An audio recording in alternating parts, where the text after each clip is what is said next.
আসসালামু আলাইকুম। Hello everyone, সবাই কেমন আছো? আজকের এই ক্লাসে তোমাদের সবাইকে স্বাগতম। আশা করি আল্লাহর রহমতে তোমরা সবাই ভালো আছো। ক্লাসটি হবে এসএসসির সাধারণ গণিতের প্রথম অধ্যায় বাস্তব সংখ্যা বা রিয়েল নাম্বার নিয়ে। এই অধ্যায়টি অনেক ক্ষেত্রে দেখা যায় যে ক্লাসেও পড়ানো হয় না বা অনলাইনেও দেখা যায় এই ক্লাসের রিসোর্স খুবই কম। তো আমি এই ক্লাসটি করার কারণ হলো যে এই অধ্যায়টি হচ্ছে এসএসসির সাধারণ গণিতের যতটি অধ্যায় আছে সবচেয়ে গুরুত্বপূর্ণ হচ্ছে এই অধ্যায়। এই অধ্যায় ব্যতি রেখে তুমি কোনো অধ্যায় কমপ্লিট করতে পারবে না বা তোমার কনসেপ্ট ক্লিয়ার হবে না। এবং এই অধ্যায়ের কপি পেস্ট হচ্ছে এইচএসসির উচ্চতর গণিতের দ্বিতীয় পত্রের প্রথম অধ্যায়। ঠিক আছে, তো তাহলে চলো আমরা শুরু করি। যদি তোমরা এই ক্লাসটি ধৈর্য সহকারে দেখো, আমি নিশ্চিত বলে দিতে পারি পরবর্তী অধ্যায়গুলোতে যখন এই অধ্যায় রিলেটেড যত টপিক আসবে, যত কনসেপ্ট আসবে, তুমি তা পারবা, বুঝছো? এবং এই অধ্যায় কমপ্লিট না করে বা এই অধ্যায়টি তুমি না শিখে অন্য অধ্যায়তে তুমি যাবা না, এটা আমার কথা হলো। ঠিক আছে, শুরু করি। আমাদের অধ্যায়ের নাম হচ্ছে রিয়াল নাম্বার বা বাস্তব সংখ্যা। কি সংখ্যা? বাস্তব সংখ্যা।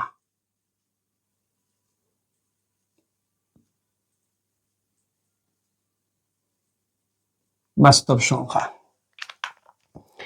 বাস্তব সংখ্যাকে ইংরেজিতে কি বলে? Real numbers.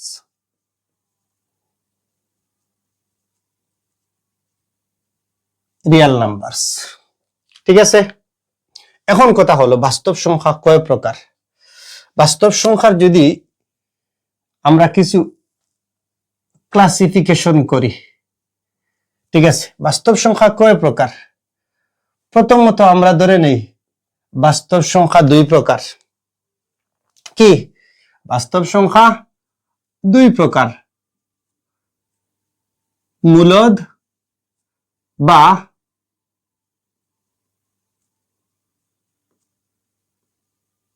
Rational number. বাস্তব সংখ্যা বা রেশনাল নাম্বার,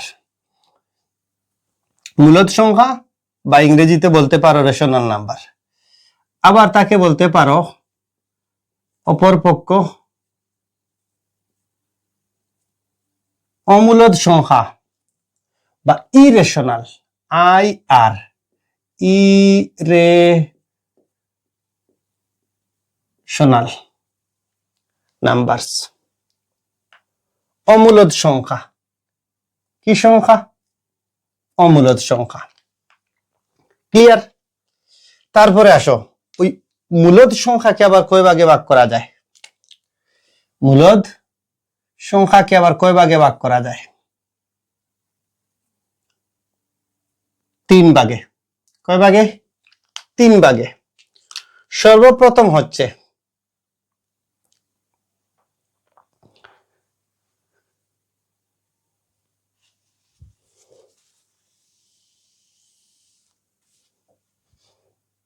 মূলদ সংখ্যা, ইন্টিজার বা ফ্র্যাকশন।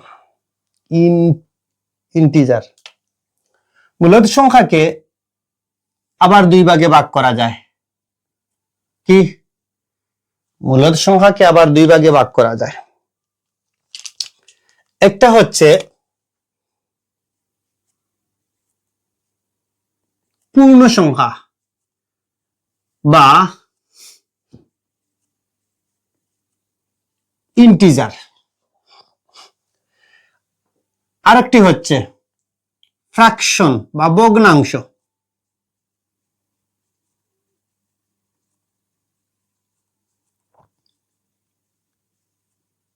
ফ্র্যাকশন। মূলদ সংখ্যা দুই প্রকার, পূর্ণ সংখ্যা, ভগ্নাংশ সংখ্যা। আবার ওই পূর্ণ সংখ্যাকে তুমি তিন ভাগে ভাগ করতে পারো। কয় ভাগে ভাগ করতে পারো? প্রথমত হচ্ছে ধনাত্মক সংখ্যা,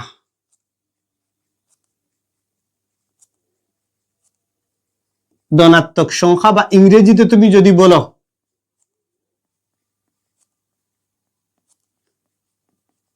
পজিটিভ নাম্বার।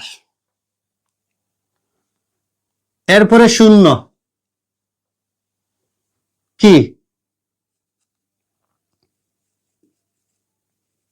শূন্য বা জিরো। এরপরে আসো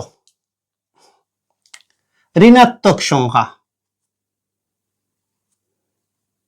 কি সংখ্যা? ঋণাত্মক সংখ্যা। আমরা ইংরেজিতে কি বলবো?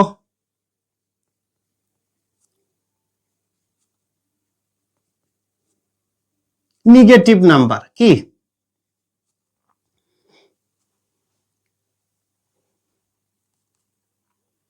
নেগেটিভ নাম্বার, ঋণাত্মক সংখ্যা। বুঝছো? একটাকে ধনাত্মক সংখ্যা বা পজিটিভ নাম্বার, শূন্য এবং নেগেটিভ ঋণাত্মক সংখ্যা। আবার আসো আমরা ওই ধনাত্মক সংখ্যাকে, কি সংখ্যাকে? ধনাত্মক সংখ্যাকে আরো কয়েক ভাগে ভাগ করতে পারবো। সর্বপ্রথম হচ্ছে মৌলিক সংখ্যা।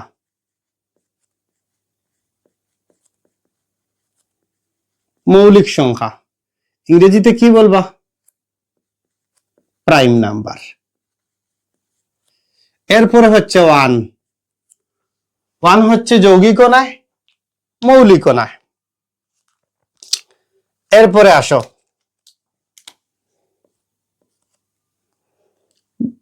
যৌগিক সংখ্যা। যৌগিক সংখ্যা,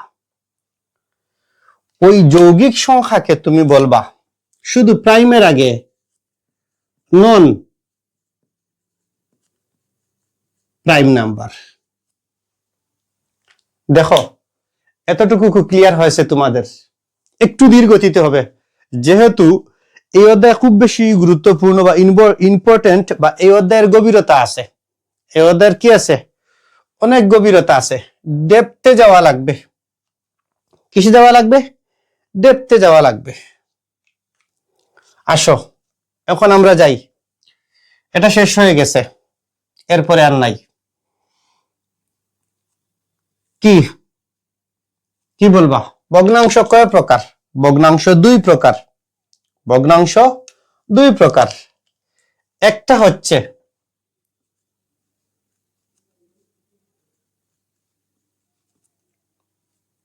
সাধারণ, বা যেটাকে বলে সিম্পল, যে ভগ্নাংশের লব হর আছে। আর একটা সংখ্যা সাধারণ ভগ্নাংশ, দশমিক ভগ্নাংশ। কি ভগ্নাংশ? দশমিক ভগ্নাংশ। দশমিক ভগ্নাংশে বলে ডেসিমাল নাম্বার। সাধারণ ভগ্নাংশ সিম্পল, দশমিক ডেসিমাল, যে সংখ্যাতে দশমিক ব্যবহার করা হয়। ঠিক আছে? আসো এখন আমরা ওই সাধারণ ভগ্নাংশকে আবার কয়েকটি ভাগে ভাগ করি। সর্বপ্রথমটা হচ্ছে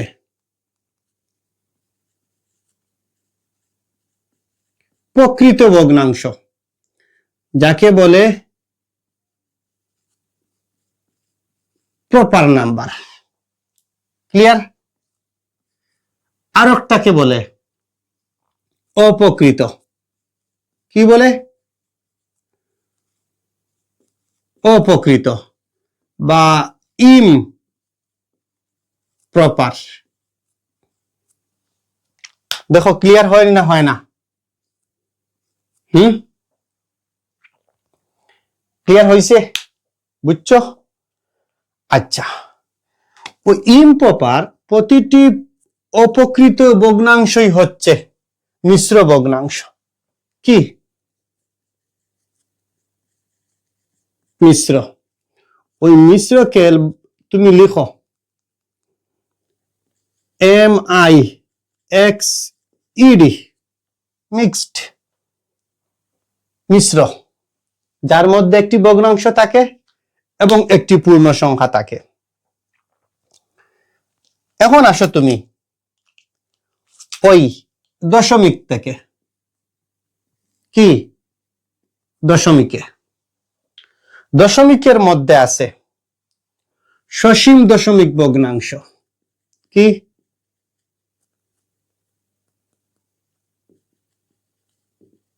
সসীম বা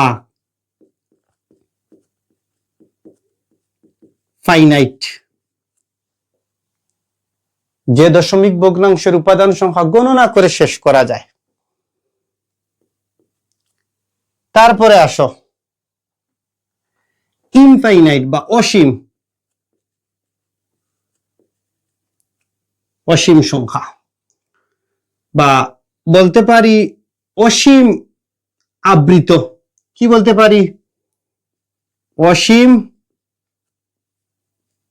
আবৃত্ত, যাকে বলে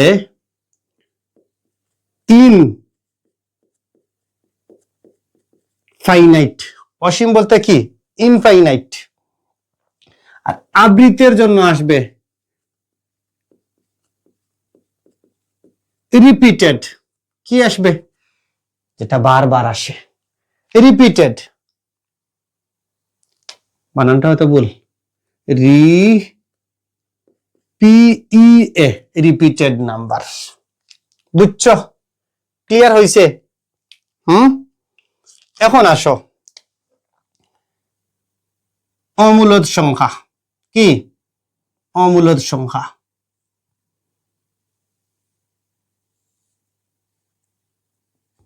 অমূলদ সংখ্যা,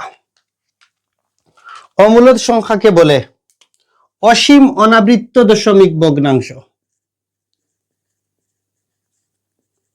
অসীম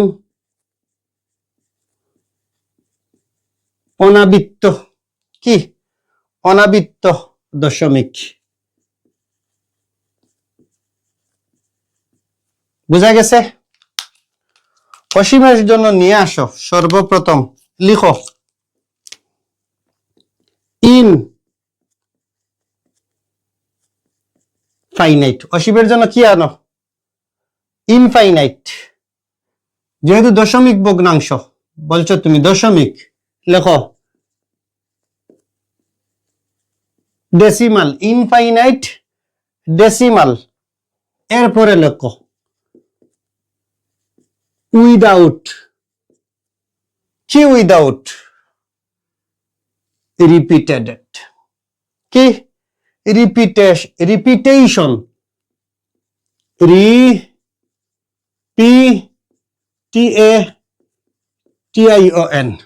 উইদাউট রিপিটেশন। এই সংখ্যার কোনো পুনরাবৃত্তি হয় না, এই সংখ্যার কি হয় না, পুনরাবৃত্তি হয় না। এতটুকু ক্লিয়ার হয়েছে বলো?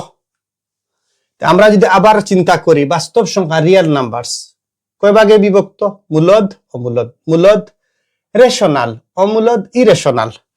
এখন মূলদ সংখ্যা কয় প্রকার, দুই প্রকার, পূর্ণ ভগ্নাংশ, পূর্ণ ইন্টিজার ভগ্নাংশ ফ্র্যাকশন, আবার পূর্ণ সংখ্যা তিন ভাগে, ধনাত্মক পজিটিভ, শূন্য জিরো, ঋণাত্মক নেগেটিভ। আবার ধনাত্মক সংখ্যা হচ্ছে মৌলিক সংখ্যা, কি সংখ্যা, মৌলিক সংখ্যা, প্রাইম নাম্বার, ওয়ান যৌগিক মৌলিক না, নন প্রাইম বা কম্পোজিট নাম্বার। এর বাদে আসলা ভগ্নাংশ ফ্র্যাকশন, দুই ভাগে বিভক্ত, সাধারণ দশমিক। সাধারণ কখন, যখন ভগ্নাংশের লব হর থাকে, প্রকৃত প্রপার, অপকৃত ইমপ্রপার। আর প্রকৃত, প্রতিটা অপকৃত ভগ্নাংশ মিশ্র ভগ্নাংশ, মিক্সড, একটা পূর্ণ সংখ্যা একটা সাধারণ ভগ্নাংশ। তারপরে আসে দশমিক ভগ্নাংশ, একটি ডট পয়েন্ট ব্যবহার করা হয়, যাকে বলি আমরা সসীম দশমিক ভগ্নাংশ। যে দশমিক ভগ্নাংশের উপাদানগুলো গণনা করে শেষ করা যায়। অসীম আবৃত্ত, যে উপাদানগুলো গণনা করে শেষ করা যায় না, যে দশমিক ভগ্নাংশের সংখ্যাগুলো রিপিটেড হয়, বারবার আসে। তারপরে আসে অমূলদ সংখ্যা, একটাই আছে, অসীম অনাবৃত্ত দশমিক ভগ্নাংশ, ইনফাইনাইট ডেসিমেল উইদাউট ফ্র্যাকশন, মানে যে সংখ্যাটা, যে অসীম সংখ্যাটা কখনো বারবার আসে না বা রিপিটেড হয় না, রিপিট হয় না। দেখো এতটুকু কি তোমাদের ক্লিয়ার হয়েছে? বুঝছো? এইসব যদি শিখো এদের ক্ষেত্রে কাজে লাগবে। পরের দেখি আছে সেট অফ ফাংশন, কাজে লাগবে। এইচএসসি তে সেট অফ ফাংশন নাই, আছে। এসএসসি উচ্চতর গণিতে সেট অফ ফাংশন নাই, আছে। এসএসসি উচ্চতর গণিতের সূচক ও লগারিদম আছে না, সূচকীয় ও লগারিদমীয় ফাংশন কাজে লাগে, প্রতি ক্ষেত্রে কাজে লাগে। এর বাইরে তুমি যাইতে পারবা না, এর বাইরে যাইতে পারবা না। এখন যদি আমরা এইগুলা মুছি, পরবর্তীতে যাই, বুঝছো? পরবর্তীতে গেলে আমরা দেখব যে বাস্তব সংখ্যার প্রকারভেদ। কি সংখ্যার প্রকারভেদ? বাস্তব সংখ্যার প্রকারভেদ। সর্বপ্রথম আসো আমরা লিখি, কি লিখি?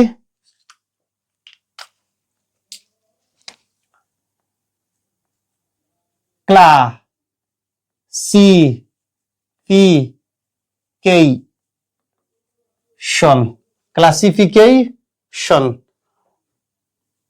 of real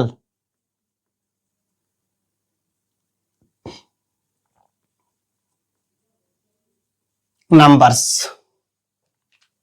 ঠিক আছে? বা বাস্তব সংখ্যার শ্রেণীবিন্যাস। কি লিখলাম? বাস্তব সংখ্যার শ্রেণী বিন্যাস। এক নম্বরে আসো, নাম্বার ওয়ান,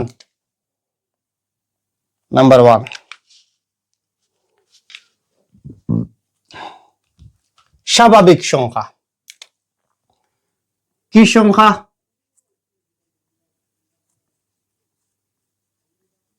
স্বাভাবিক সংখ্যা। স্বাভাবিক সংখ্যা, স্বাভাবিক সংখ্যা কি? এটাকে আমরা ইংরেজিতে কি বলতে পারি?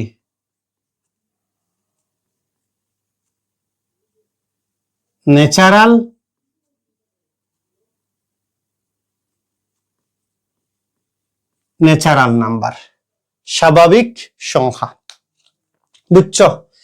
এখন স্বাভাবিক সংখ্যা যখন নিয়ে আসবা, চিন্তা করবা স্বাভাবিক সংখ্যা কারা? 1 2 3 4 5, এইভাবে যখন তুমি অগ্রসর হবা, স্বাভাবিক সংখ্যার উপাদানগুলাকে যদি তুমি সেটের মধ্যে আবদ্ধ করো, তখন স্বাভাবিক সংখ্যার সেট বলবা। স্বাভাবিক সংখ্যাকে এন দ্বারা, ক্যাপিটাল এন দ্বারা প্রকাশ করা হয়, এবং এই ক্ষেত্রে উপাদানগুলা নির্ধারণ করা যায় না, অসীম। স্বাভাবিক সংখ্যার উপাদানগুলা কি? অসীম। সেটের মধ্যে যদি আবদ্ধ করো। তারপরে আসো আমি আরেকটা লিখি, 2 4 6 8 10, এই সংখ্যাগুলা কি স্বাভাবিক সংখ্যা? এই সংখ্যাগুলা, গুণিতক বোধক সংখ্যাগুলো স্বাভাবিক সংখ্যা। দেখো যদি তুমি প্রত্যেকটা সংখ্যাকে 2 দ্বারা ভাগ করো, তাহলে তুমি আবার কত পাচ্ছ? 1 2 3 4 5। এবং আমি যেটাকে আইডেন্টিফিকেশন করি তা হচ্ছে, যদি পাশাপাশি সংখ্যাগুলার পার্থক্য প্রতি ক্ষেত্রে সমান আকারে বাড়ে বা কমে, ওই সংখ্যাগুলা স্বাভাবিক সংখ্যা। বা পাশাপাশি প্রতি ক্ষেত্রে যদি একই আকারে 2 করে 3 করে 4 করে 5 করে বাড়ে, তাহলে ওই সংখ্যাকে আমি কি বলতে পারি? স্বাভাবিক সংখ্যা বা ন্যাচারাল নাম্বার বলতে পারি।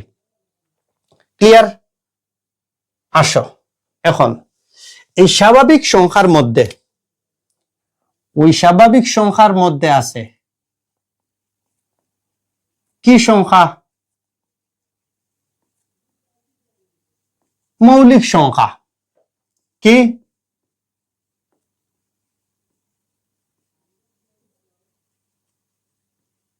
মৌলিক সংখ্যা। মৌলিক সংখ্যা কোনগুলা বলো? যে সংখ্যার গুণনীয়ক বা উৎপাদক বা ফ্যাক্টর, যে সংখ্যার গুণনীয়ক বা উৎপাদক এক এবং সে নিজে ছাড়া ভিন্ন কেউ নয়, তাকে মৌলিক সংখ্যা বলে। মনে করো মৌলিক সংখ্যা কত? 2, 3, 5, 7, 11, 13। এই সকল সংখ্যা হচ্ছে মৌলিক সংখ্যা। কি সংখ্যা? মৌলিক সংখ্যা। মৌলিক সংখ্যার সংজ্ঞা কি? কি বুঝি আমরা? ওই যে 2, 3, 5, 7 ওই সংখ্যা এবং এক ছাড়া আর কোন ভিন্ন সংখ্যা দ্বারা ওই সংখ্যাগুলাকে ভাগ করা যায় না। 11, 11, 11, 1 এবং 11 ভিন্ন 11 ছাড়া অন্য ভিন্ন কোন সংখ্যা দ্বারা ভাগ করা যায় না। 11 গুণনীয়ক উৎপাদক কত? 1 অথবা 11। বুঝছো? এরপরে আসো 3 নম্বরে। কি সংখ্যা? যৌগিক সংখ্যা। যৌগিক সংখ্যা কি? যে সংখ্যার গুণনীয়ক বা উৎপাদক একাধিক আছে তাকে বলতে পারো নন প্রাইম না বলে কম্পোজিট নাম্বার। কি বলতে পারো? Composite number. যৌগিক সংখ্যা লিখো তুমি এই জায়গায়। যৌগিক সংখ্যা কি হতে পারে? 4, 6, 8, 10, 12। লিখতে থাকবা কি থাকবা না? এই সংখ্যাগুলাও যদি আমি সেটের মধ্যে আবদ্ধ করি, কি করি? এই সংখ্যাগুলাও যদি আমি সেটের মধ্যে আবদ্ধ করি তাহলে এই যৌগিক সংখ্যার উপাদান সংখ্যাও অসীম। এই সংখ্যাগুলাকে বলে, ওই জায়গায় একটা সংখ্যা বাদ গেছে 9। এই সংখ্যাগুলা কি করা যায়? ওই সংখ্যাগুলার এক বা একাধিক গুণনীয়ক বা উৎপাদক আছে। এক বা একাধিক গুণনীয়ক বা উৎপাদক আছে। এরপরে আসো 4 নম্বরে। কি?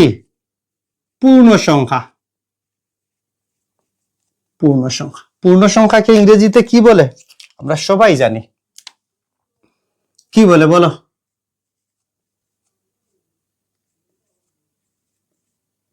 ইন্টিজার্স। ইন্টিজার।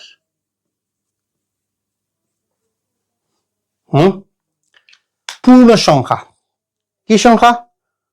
পূর্ণ সংখ্যা। পূর্ণ সংখ্যা কোনগুলা বলো? ষষ্ঠ শ্রেণীতে সর্বপ্রথম পড়েছি। ষষ্ঠ শ্রেণীতে বীজগাণিতিক রাশির ক্ষেত্রে আমরা দেখেছি, বীজগাণিতিক রাশির আগে, যে একটি সংখ্যা রেখা নিয়ে, মানে একটি সরল রেখা নিয়ে সরল রেখার উপরে একটি বিন্দু নিলাম 0 বা 0, তারপরে 1, তারপরে 2, তারপরে 3, এইভাবে অগ্রসর হয়েছি। -1, -2, -3 অগ্রসর হতেই থেকেছি। 0 থেকে বা সংখ্যা রেখার যত বাম থেকে ডানে যাওয়া যায় সংখ্যা তত বাড়ে, তত বড় হয়। আর ডানে থেকে যত বামে যাবে সংখ্যাটা তত ছোট হয়। কি হয়? তত ছোট হয়।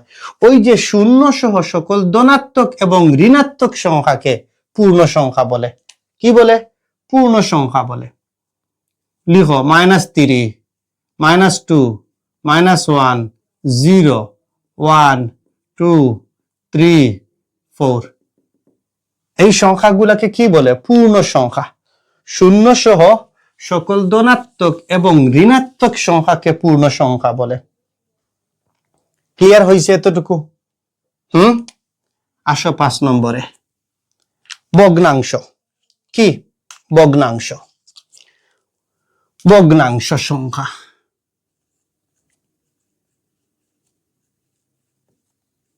ভগ্নাংশ সংখ্যা।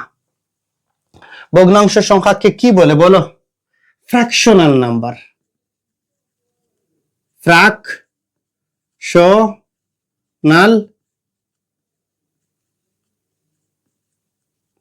নাম্বারস বা নাম্বার লিখে রাখো। যখন আমি অধিক সংখ্যক লিখবো তখন এস বহুবচন নিয়ে নেব। ঠিক আছে, ভগ্নাংশ সংখ্যা। এখন ওই ভগ্নাংশ সংখ্যাটা হতে পারে,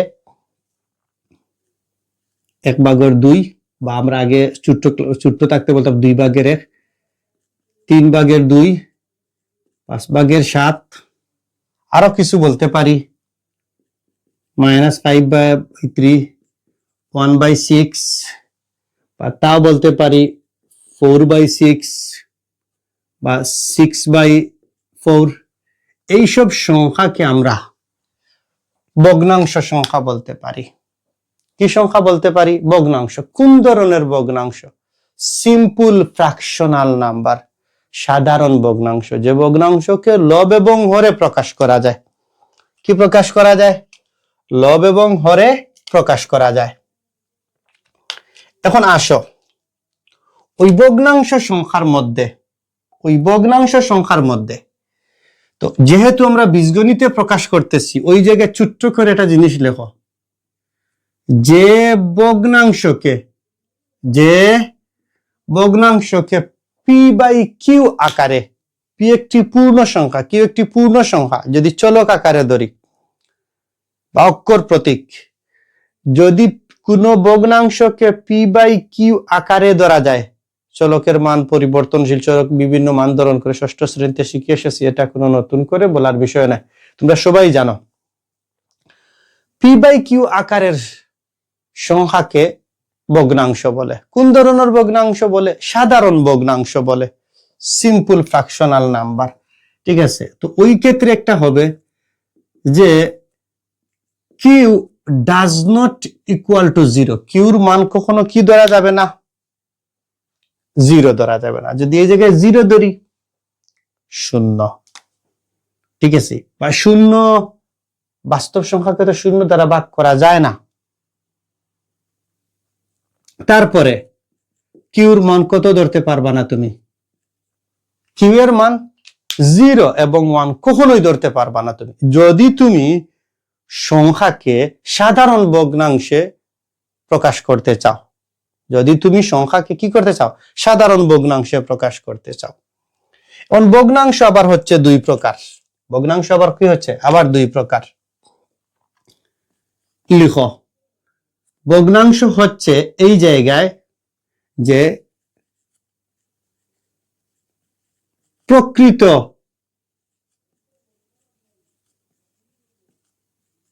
ভগ্নাংশ। কি ভগ্নাংশ? প্রকৃত ভগ্নাংশ, প্রপার ফ্র্যাকশনাল নাম্বার। যে ভগ্নাংশের হর থেকে লব সবসময় ছোট। কি? যে ভগ্নাংশের লব সবসময় কি? ছোট। যে ভগ্নাংশের হর থেকে লব সবসময় ছোট, সেই ভগ্নাংশটি হচ্ছে প্রকৃত ভগ্নাংশ বা প্রপার ফ্র্যাকশনাল নাম্বার। ঠিক আছে, ক্লিয়ার হয়েছে? এরপরে আসো অপ্রকৃত ভগ্নাংশ। কি ভগ্নাংশ? অপ্রকৃত ভগ্নাংশ। অপ্রকৃত ভগ্নাংশ কি বলবা বলো?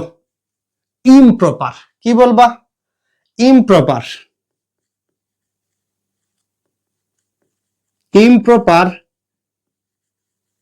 Fractional number. Improper fractional number কি, বা অপ্রকৃত ভগ্নাংশ কি? অপ্রকৃত ভগ্নাংশ হচ্ছে যে ভগ্নাংশের হর থেকে লব বড়। কি? হর থেকে লব বড়,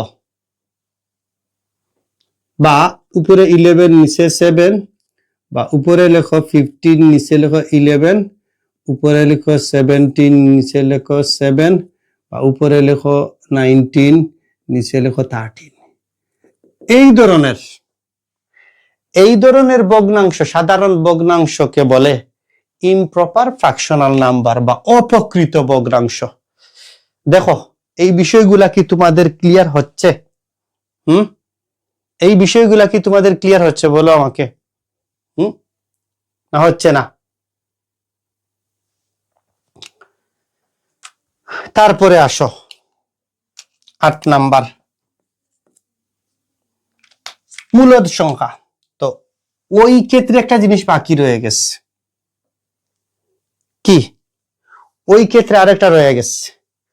ওই জায়গায় আবার একটা শর্ত দিতে পারো, ওই জায়গায় প্রতি ক্ষেত্রে, যে অলওয়েজ পি থেকে কিউ বড়, অলওয়েজ পি থেকে কিউ বড়। আর এই ক্ষেত্রে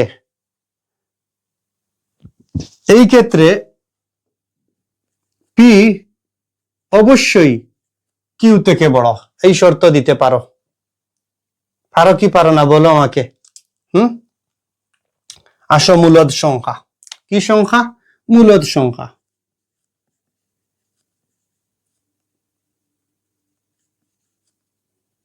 মূলদ সংখ্যা। মূলদ সংখ্যাকে কি বলে বলো? মূলদ সংখ্যাকে কি বলে? Rational number. RATIONAL, rational number. ওই রেশনাল নাম্বারকে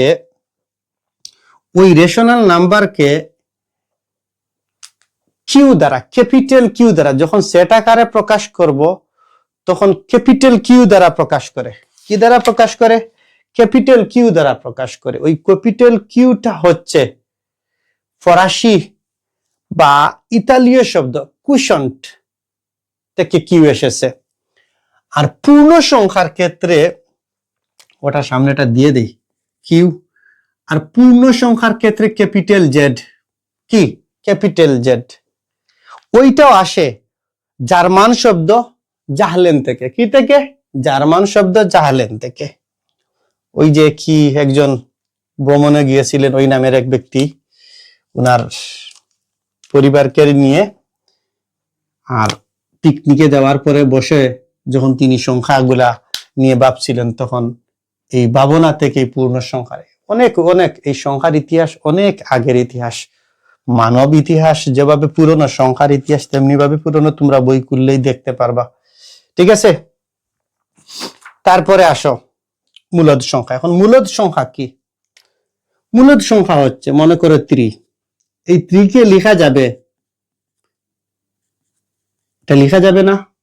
লেখা যাবে। আবার যদি তুমি লিখো, কত হবে? 5.5। কি? 5.5। আবার যদি তুমি লিখো যে 1.66, এই সংখ্যাকেও কি লেখা যায়? মূলদ সংখ্যা লেখা যায়। কি লেখা যায়? এই সংখ্যাকেও মূলদ সংখ্যা লেখা যায়। তো এই ক্ষেত্রে আমরা একটা জিনিস জানতে পারি যে ওই মূলদ সংখ্যাটাকে আমরা কি হিসেবে বিবেচনা করতে পারি বলো? ভগ্নাংশ, ফ্র্যাকশনাল, সিম্পল ফ্র্যাকশনাল নাম্বারে চিন্তা করতে পারি। ঠিক আছে? ওকে, এরপরে আসো 9 নম্বরে, অমূলদ সংখ্যা। অমূলদ সংখ্যাকে যেটা সেট আকারে যখন প্রকাশ করে কিউ প্রাইম, বা ওটার একটা কি নাম আছে, কিউ প্রাইম কিউ ড্যাশ দ্বারা প্রকাশ করা হয়। অমূলদ সংখ্যাকে, কি সংখ্যাকে? অমূলদ সংখ্যা। অমূলদ সংখ্যা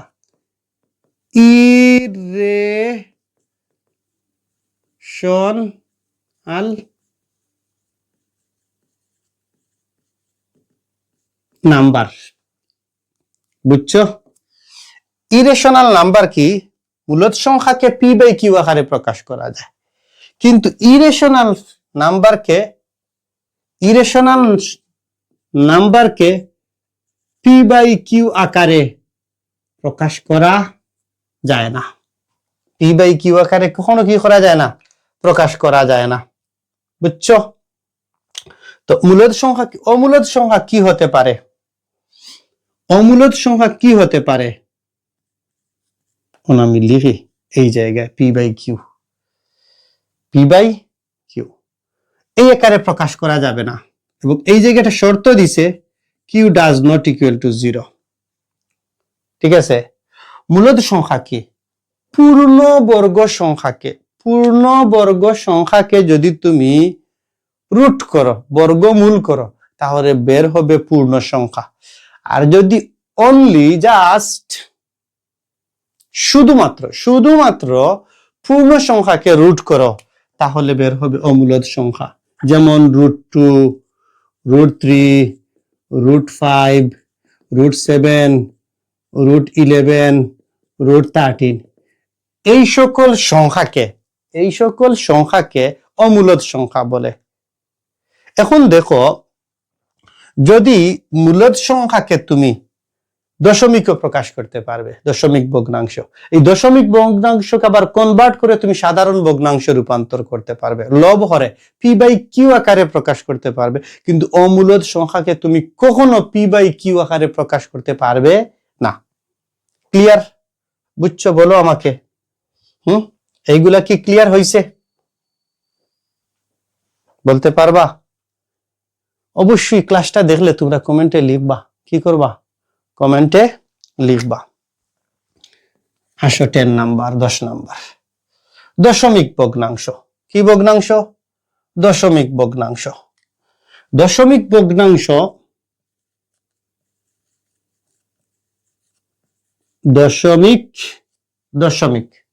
দশমিক ভগ্নাংশ সংখ্যা, ভগ্নাংশ লিখতে হবে। দশমিক ভগ্নাংশ সংখ্যা, এটাকে কি লেখা যায়? ডেসিমাল, দশমিকে ডেসিমাল,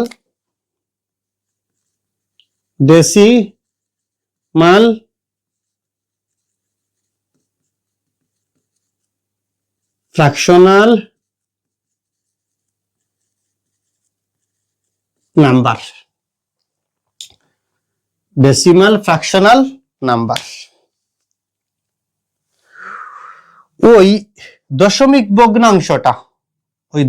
ভগ্নাংশটা লেখার ক্ষেত্রে তুমি দেখো, যদি তুমি লিখো 3 কে তুমি লিখতে পারবা 3 পয়েন্ট, লেখা যাবে না? যাবে। বলো তো 1 সঠিক না 1.00 সঠিক? কোনটা গণিতের আদর্শ রূপ? তারপরে আসো 5/2, এটাকে যদি ভাগ করি কত হবে? 2.5। আবার যদি আমি 10 কে 3 দ্বারা ভাগ করি 3.3333, এই ধরনের সংখ্যা কোন ধরনের সংখ্যা? সসীম দশমিক ভগ্নাংশ সংখ্যা। এগুলাকে কি আকারে প্রকাশ করা যায়? দশমিক ভগ্নাংশ সংখ্যা। এই দশমিক ভগ্নাংশ সংখ্যাকে আবার দুই ভাগে প্রকাশ করা যায়। কি করা যায়? দশমিক ভগ্নাংশকে আবার দুই ভাগে প্রকাশ করা যায়। এগুলা তোমরা লিখে রাখতে পারো। ঠিক আছে?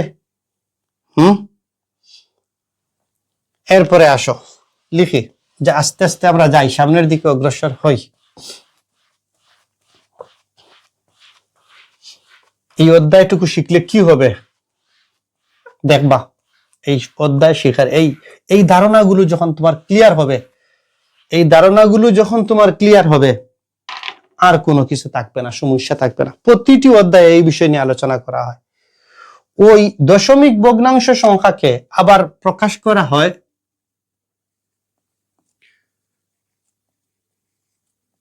সসীম দশমিক, কি সে প্রকাশ করা? সসীম দশমিক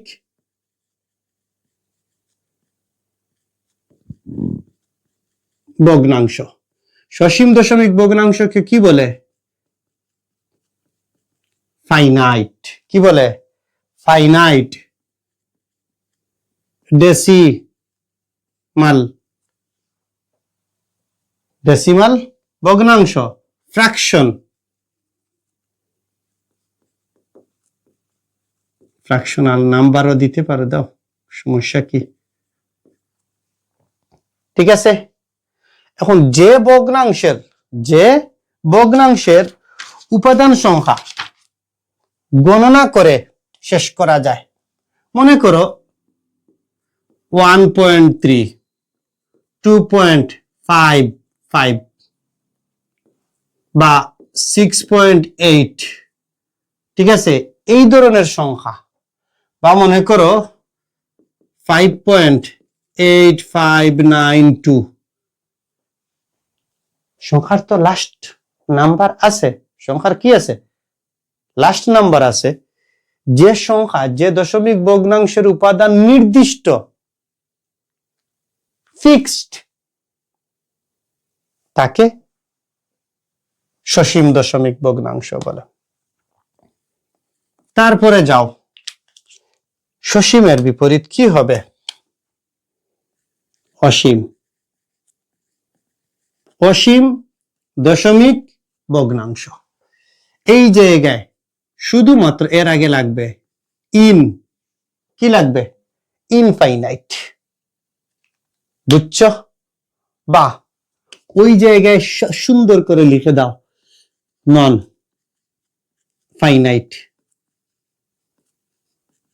non finite decimal fractional number.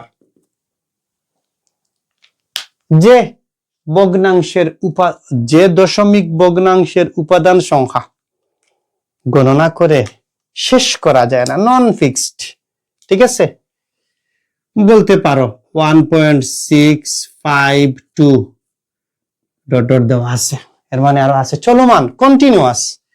বলতে পারো 5.85696, এই ধরনের সংখ্যাকে কি বলে? বা তাও বলতে পারো যে রুট সমৃদ্ধ পূর্ণ সংখ্যাগুলা হচ্ছে অসীম দশমিক ভগ্নাংশের সংখ্যা। অসীম দশমিক ভগ্নাংশ, যে ভগ্নাংশের উপাদান সংখ্যা গণনা করে শেষ করা যায় না। ঠিক আছে, তো আমি সর্বপ্রথম চার্টে আলোচনা করেছিলাম, এখন একটু রিপিট করব, যে ওই যেগুলো আলোচনা করার ক্ষেত্রে, হ্যাঁ, এই জায়গায় অসীমের ক্ষেত্রে আরোটা আছে, মনে করো 1.23 উপরে এই ধরনের দেওয়া আছে, এটাকে বলে পৌনঃপুনিক। কি বলে? এটাকে বলে পৌনঃপুনিক, আর সম্পূর্ণ টোটাল সংখ্যাটাকে বলে আবৃত দশমিক ভগ্নাংশ, আর এটাকে বলে অনাবৃত্ত দশমিক ভগ্নাংশ। মানে দশমিকের পরে সংখ্যা আছে কিন্তু সংখ্যার কোনো পুনরাবৃত্তিও নাই, সংখ্যার কোনো শেষও নাই, তাকে বলে অনাবৃত্ত দশমিক ভগ্নাংশ। ঠিক আছে, ক্লিয়ার হয়েছে না ক্লিয়ার হয় নাই? হ্যাঁ, আমি এই জায়গায় দিয়ে দেই এর আগে যে আবৃত্ত দশমিক ভগ্নাংশ। কি? আবৃত্ত দশমিক ভগ্নাংশ। ওই আবৃত্ত কি আমি একটু আগে লিখেছি, রিপিটেড ডেসিমেল ফ্র্যাকশনাল নাম্বার বলতে পারো, ডেসিমেল ফ্র্যাকশনাল নাম্বার। আবৃত্ত দশমিক কোন সংখ্যাটা? ওই যে সংখ্যা বলেছি। আরেকটা সংখ্যা আছে, এটাকে বলে অনাবৃত্ত দশমিক ভগ্নাংশ, যেটাকে বলে আমরা লিখেছিলাম যে উইদাউট রিপিটেড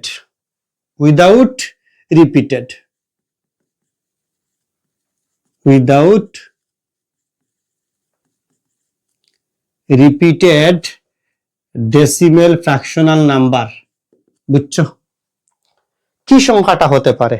মনে করো 7.96582712825 ঠিক আছে 8732 মানে যে সংখ্যাটা দশমিকের পরে কিসের পরে দশমিকের পরে যে সংখ্যাটা আর রিপিটেড হয় না হ্যাঁ সংখ্যাটা অসীমের দিকে যাবে মানে তার নো লিমিটেড ফিক্সড নয় লিমিটেড নয় ফিক্সড নয় যেতেই থাকবে কন্টিনিউয়াস চলমান এই ধরনের সংখ্যাকে বলবে অনাবৃত্ত দশমিক ভগ্নাংশ কি ভগ্নাংশ অনাবৃত্ত দশমিক ভগ্নাংশ ক্লিয়ার হইছে বুঝছো আচ্ছা একটু আগে আমি যে কিছু আলোচনা করেছিলাম এই জায়গায় আবার চলে যাই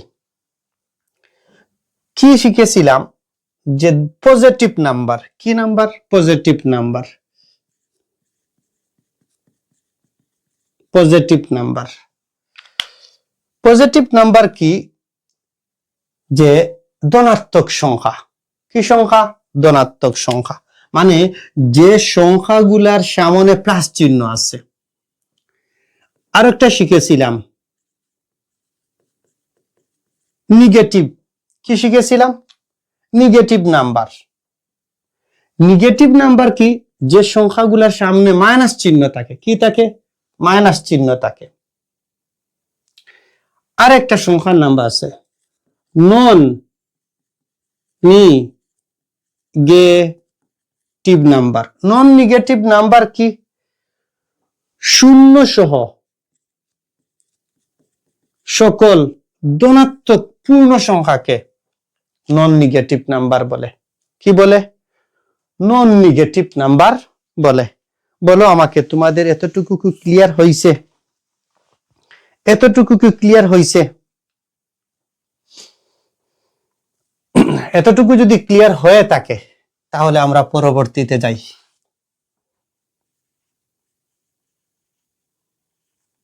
বাস্তব সংখ্যার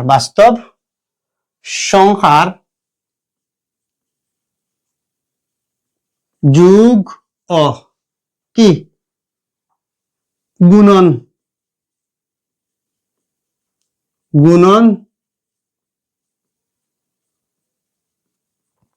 প্রক্রিয়ার মৌলিক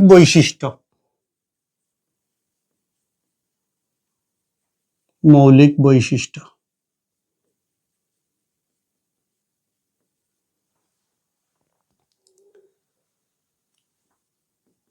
এখন দেখো একটা একটা করে দেখবা একেবারে ঠান্ডা মাথায় একটা একটা করে দেখবা আসো লিখো এক এক করে লিখো বুঝছো তুমি এক এক করে লেখো যে যদি মনে করো এ ও বি বাস্তব সংখ্যা হয় তাহলে তাকে লেখা যাবে এ প্লাস বি আর যদি গুণ আকারে লিখো এ গুণ বি লেখা যাবে না আবার যদি বাস্তব সংখ্যা এ বি হয় বাস্তব সংখ্যা কি হয় এ বি হয় তাহলে কিভাবে লেখা যাবে না এ প্লাস বি সমান বি প্লাস এ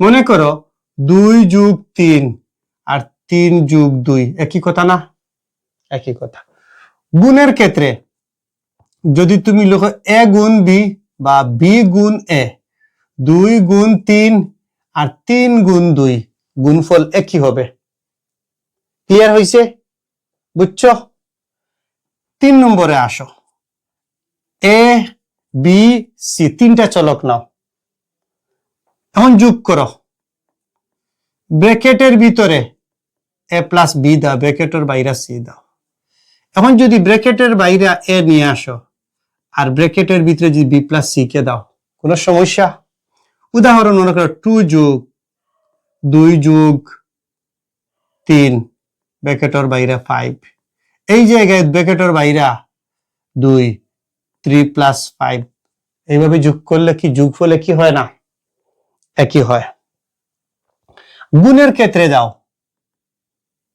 ঠিক আছে, এ ব্র্যাকেটের ভিতরে দাও বিসি, আবার এ বি আগে ব্র্যাকেটের ভিতরে লিখো, ব্র্যাকেটের বাইরে সি লিখো, এইগুলার গুণফল কি হবে মূলত এবিসি।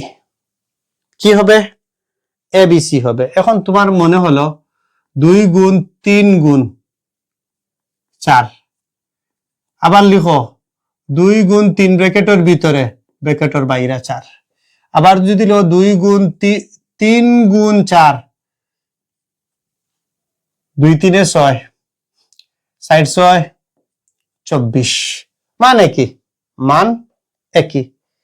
তারপরে আসো 4 নম্বরে, এ বাস্তব সংখ্যা কি হলে, এ যদি বাস্তব সংখ্যা হয়, এ বাস্তব সংখ্যা হলে, এ বাস্তব সংখ্যা যদি হয়, একটু মনে করো এ বাস্তব সংখ্যা হলে, লিখি একটু লিখি, এ বাস্তব সংখ্যা হলে দুইটি বাস্তব সংখ্যা আছে, মনে করো 0 আর 1, 0 আর 1, যেখানে নাম্বার 1 0 সর্বপ্রথম কখনো 1 এর সমান হতে পারে না।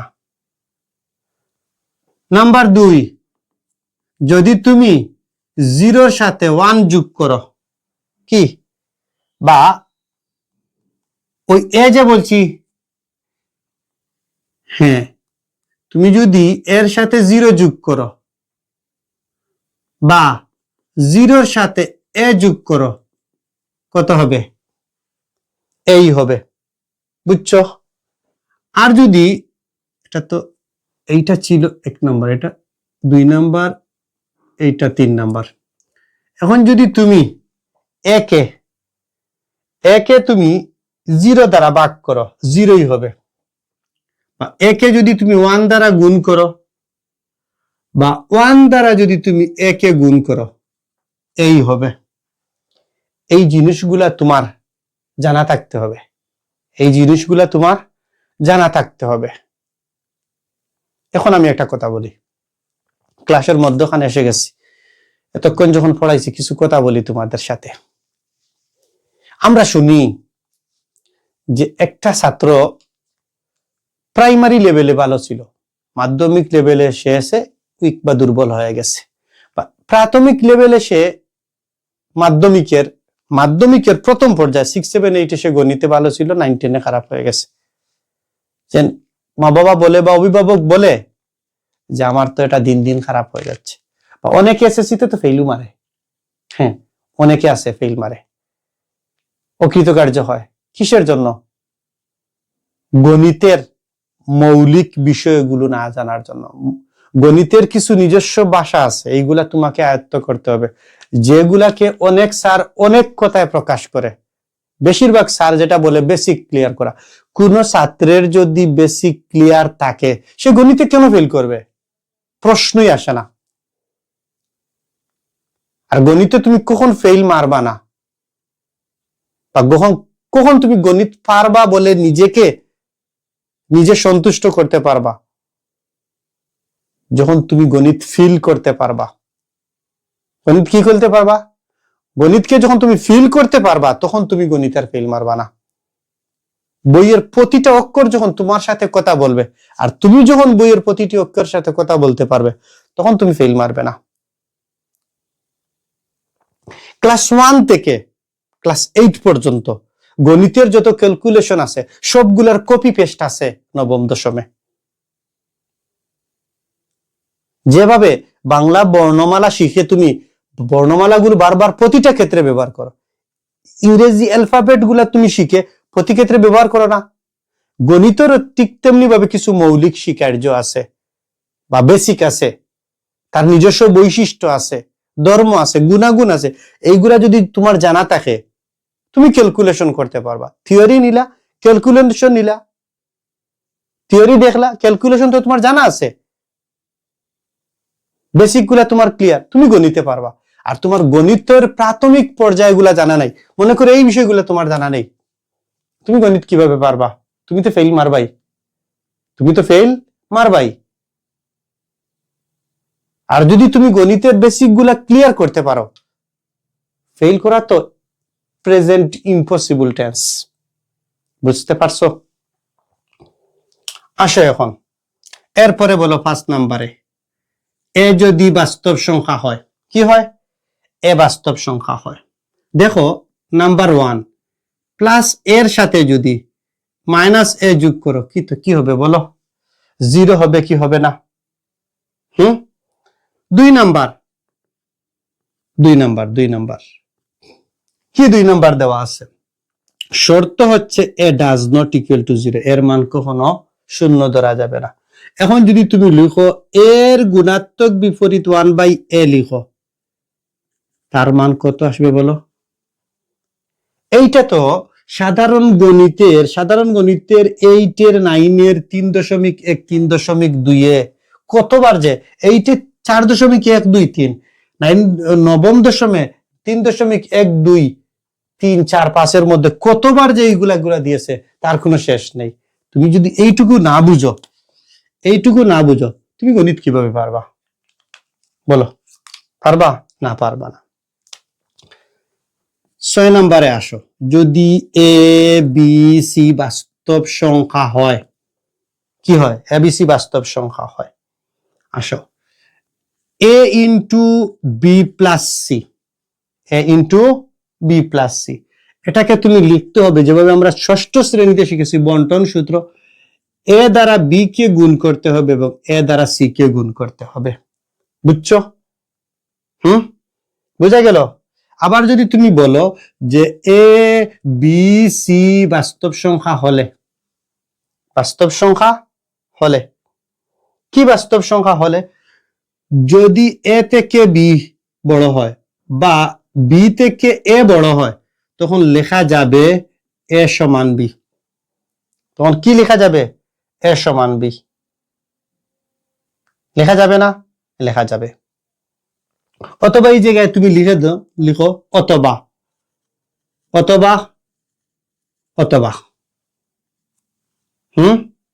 বুঝছো? ক্লিয়ার হয়েছে?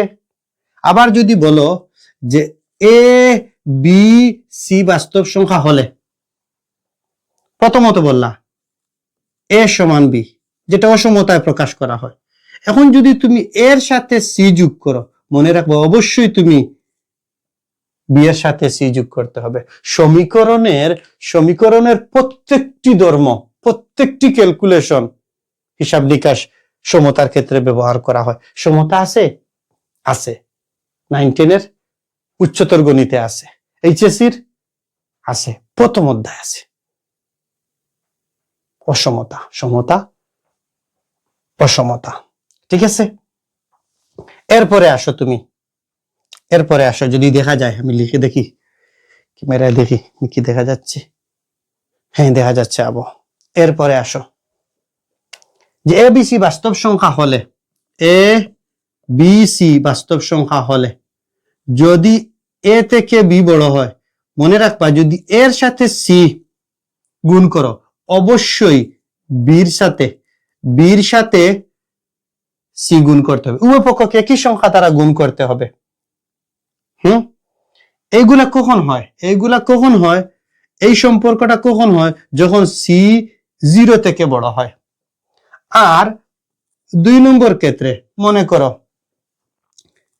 এসি বিসি, এটা কখন হবে? যখন সি থেকে জিরোর মান বড় হবে। বুঝা গেল? ক্লিয়ার হয়েছে? এই বিষয়গুলা যদি তোমরা মনে রাখতে পারো, আমি বলবো তোমরা পরীক্ষাতে ফেল মারার তো দূরের কথা, তুমি বস হবা, গণিতের তুমি বস। কারণ তুমি গণিত এমন ভাবে শিখছো, এর থেকে ভালো উত্তম পন্থা নেই। তুমি সর্বোচ্চটুকু দিয়ে শিখছো, গণিতে ফেল কেন মারবা? তোমার ক্ষেত্রে গণিতে 100 থাকবে। আমি বলে দিচ্ছি। আসো পরবর্তীতে যাই।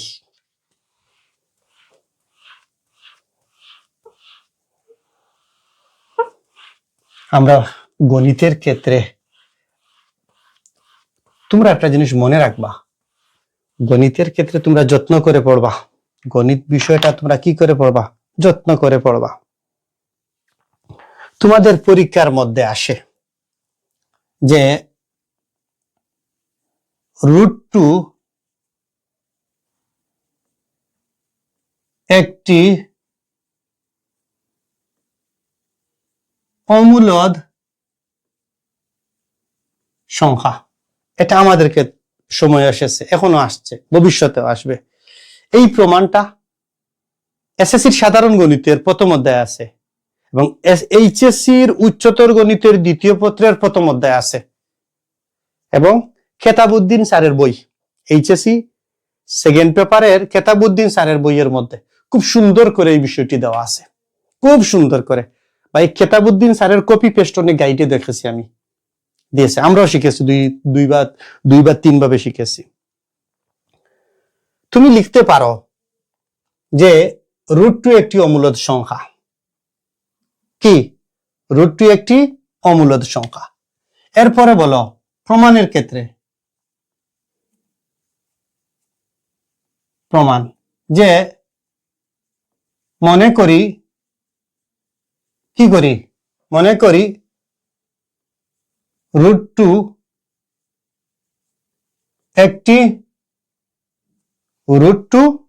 একটি মূলদ সংখ্যা, মূলদ সংখ্যা।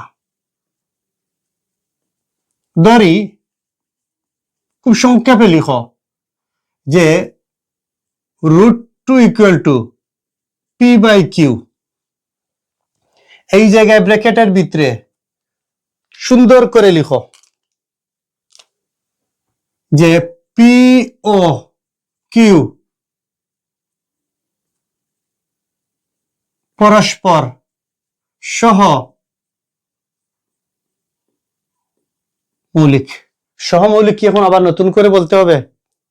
ষষ্ঠ শ্রেণীতে প্রথমে দেওয়া আছে যে দুইটি সংখ্যার গুণনীয়ক যদি এক ছাড়া ভিন্ন কোনো সংখ্যা হয় তাহলে দুইটি সংখ্যা পরস্পর সহমৌলিক নয়। আর দুইটি সংখ্যার যদি, মানে দুইটি স্বাভাবিক সংখ্যার পর পর দুইটি সংখ্যার পাশাপাশি দুইটি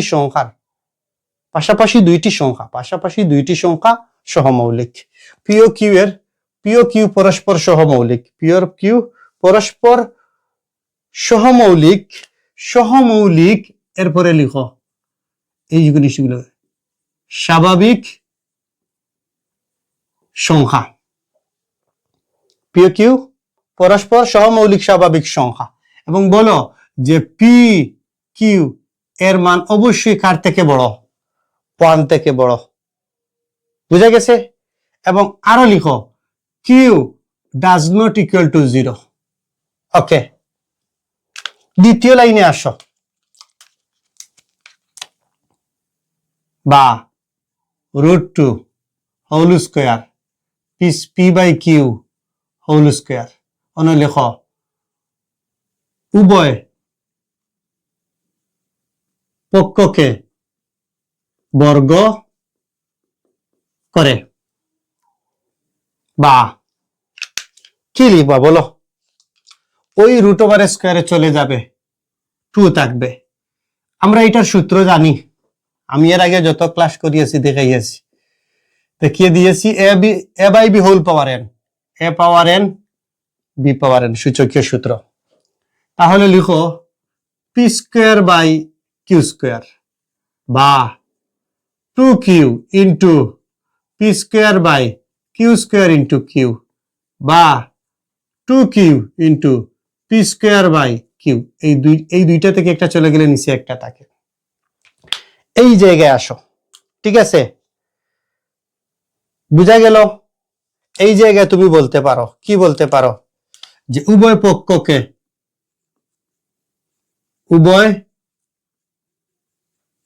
পক্ষকে কিউ দ্বারা গুণ করে। ক্লিয়ার হয়েছে? আচ্ছা, এরপরে বলো তুমি এই জায়গায় কি বলো? স্পষ্টত। কি বলো? স্পষ্টত। বানানটা কি? স্পষ্টত। স্পষ্টত টু কিউ। কি? Two Q. টু কিউ পূর্ণ সংখ্যা। কিন্তু কি? কিন্তু পি স্কোয়ার বাই কিউ পূর্ণ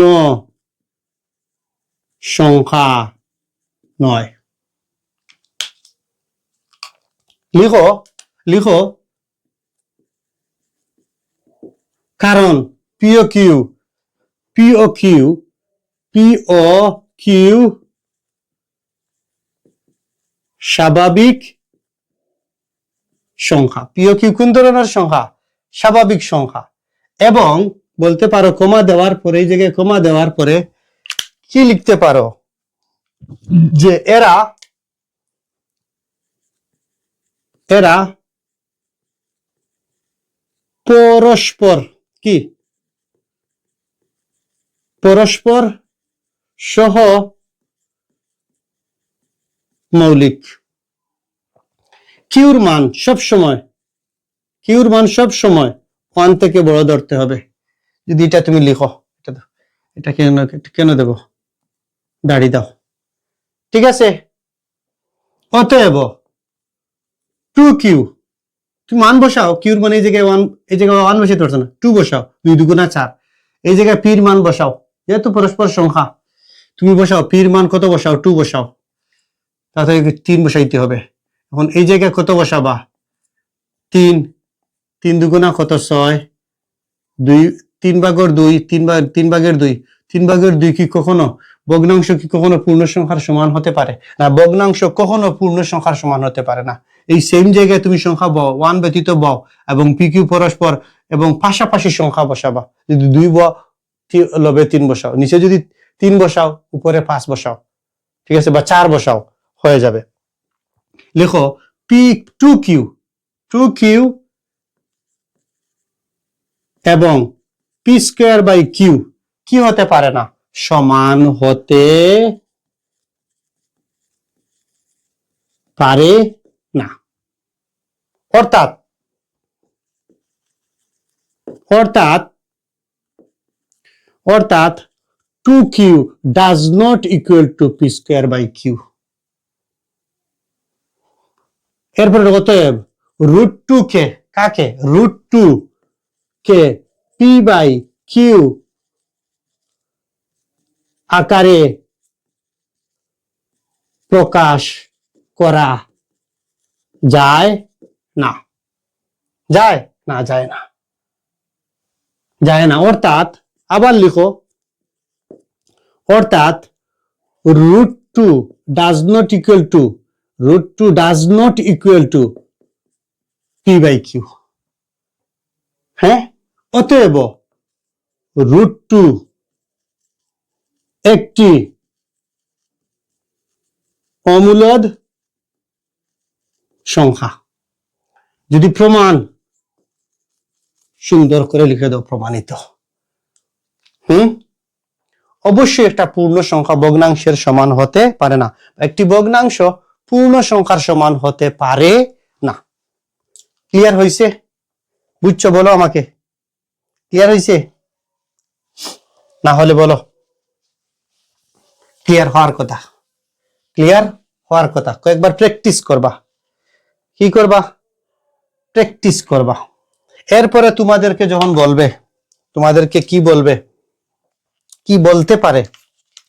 প্রমাণ করো √3, √5, √7, √11, √13 এই সংখ্যাগুলা বলবে পরীক্ষায়।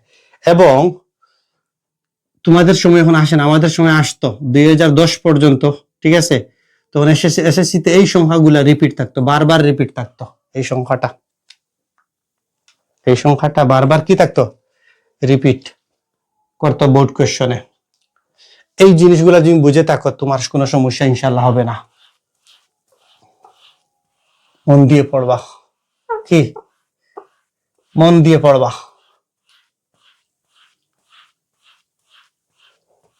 মন দিয়ে পড়বা। মন দিয়ে পড়বা। আসো উদাহরণ 2। এই অঙ্কটা পরীক্ষা অসংখ্যবার আসছে। উদাহরণ 2। এই অঙ্কটা কি? প্রমাণ করো যে, কি প্রমাণ করে যে কোন 4টি ক্রমিক স্বাভাবিক সংখ্যার গুণফলের সাথে 1 যোগ করলে যোগফল একটি পূর্ণবর্গ সংখ্যা হবে। তুমি লিখো প্রথমে, মনে করি। কি করি? মনে করি 4টি ক্রমিক স্বাভাবিক সংখ্যা যথাক্রমে 4টি ক্রমিক স্বাভাবিক সংখ্যা যথাক্রমে। লিখো প্রথমটা কি লিখবা? এক্স, তারপরটা এক্স প্লাস 1, তারপরটা এক্স প্লাস 2, তারপরটা এক্স প্লাস 3। বুঝছো? ক্রমিক সংখ্যা 4টির গুণফলের সাথে 1 যোগ করলে কি লিখো? ক্রমিক সংখ্যা কয়টা? ক্রমিক সংখ্যা 4টির সাথে, ক্রমিক সংখ্যা 4টির সাথে 1 যোগ করলে পাওয়া যায়।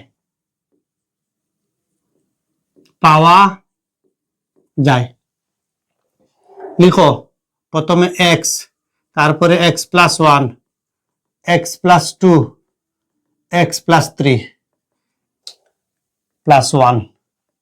এই এক্স এর সাথে নিয়ে আসো এক্স প্লাস 3 আর x plus 1 into x plus 2 plus 1। তারপরে এক্স স্কোয়ার প্লাস 3x, তারপরে কি তাহলে এক্স স্কোয়ার, এটা যদি গুণ করি কত হবে? 3x plus 2 plus 1। এরপরের লাইনে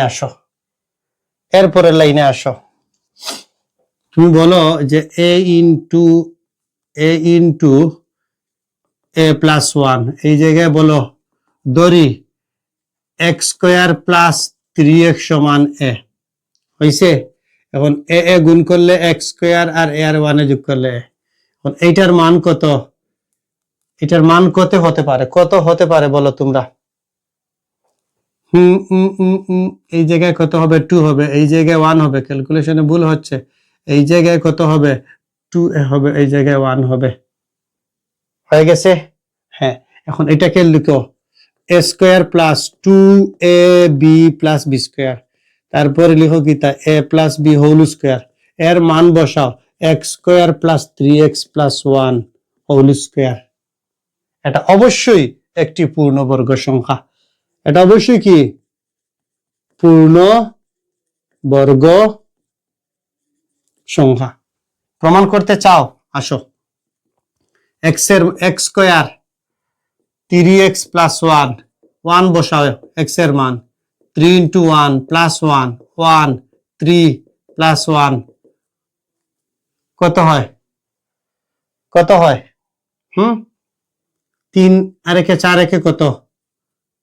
1 আর একে 2 এর 3 5। উপরে কি আছে বলো? স্কোয়ার আছে, হইছে। আরেকটা করো, x square 3x plus 1 whole square, মান বসাও 2, তার উপরে স্কোয়ার 3, 3 দুগুণা 6 1 হোল স্কোয়ার, 2 দুগুণা 4, 3 দুগুণা 6 1 হোল স্কোয়ার।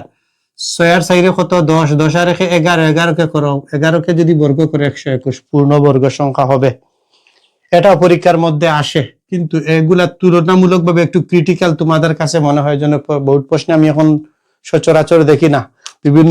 বিভিন্ন স্কুলের মডেল টেস্টের মধ্যে দেখি বা টেস্ট পরীক্ষার মধ্যে দেখি, কিন্তু এটি অত্যন্ত গুরুত্বপূর্ণ। তুমি যতগুলা শিখবে শিখার মধ্যে গুরুত্বের দিক দিয়ে এটা অন্যতম। যতগুলা গুরুত্বপূর্ণ আছে এর মধ্যে এইটি অন্যতম। অঙ্ক পারা যায়? বলো, পারবা?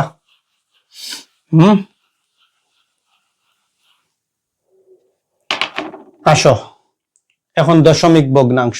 কি ভগ্নাংশ? দশমিক ভগ্নাংশ। দশমিক ভগ্নাংশের ক্ষেত্রে পেয়েছো সসীম দশমিক ভগ্নাংশ, অসীম দশমিক ভগ্নাংশ, আবৃত দশমিক ভগ্নাংশ, অনাবৃত্ত দশমিক ভগ্নাংশ। আমরা একটি সাধারণ ভগ্নাংশকে কি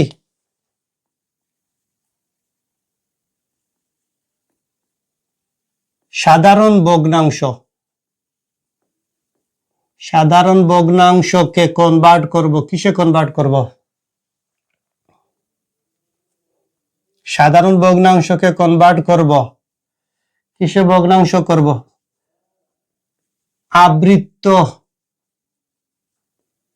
দশমিক ভগ্নাংশে প্রকাশ করব। সাধারণ ভগ্নাংশ কি? 23, নিচে আছে 6, ঠিক আছে? এই 6 দ্বারা 23 কে ভাগ করতে হবে। 318, 60, 24, 318। ওকে, এই জায়গায় কত? 13, 13 থেকে যদি 8 চলে যায়, 8 5 13, এটাই হবে। ঠিক আছে, এইখানে একটা দশমিক দাও, এখানে একটা শূন্য দাও। ক্লিয়ার? ওকে, এখন কত হবে? 6 48, কত হবে? 48, 2 হবে, শূন্য দাও। 6 দুগুণা 12, 3 18 দাও, কত হবে? 2 হবে, শূন্য দাও। 318, শূন্য হবে 3, মানে যেতেই থাকবে। কত যেতে কি? একটা সংখ্যা যেতেই থাকবে।